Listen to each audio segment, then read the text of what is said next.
ராஜயோகம் கூடி வந்து மாலை சூடும் வேளை இன்று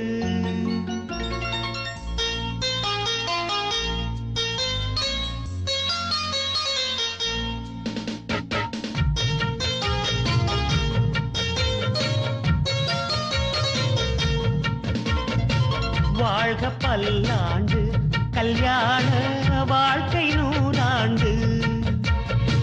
வாழ்க பல்லாண்டு கல்யாண வாழ்க்கை நூறாண்டு உதயமாகும் புதிய ராகம் இசையில் யாவும் புனிதமாகும் இனிய வேளையிலே சந்தோஷ கவிதை கேட்குயிலே இனிய வேளையிலே சந்தோஷ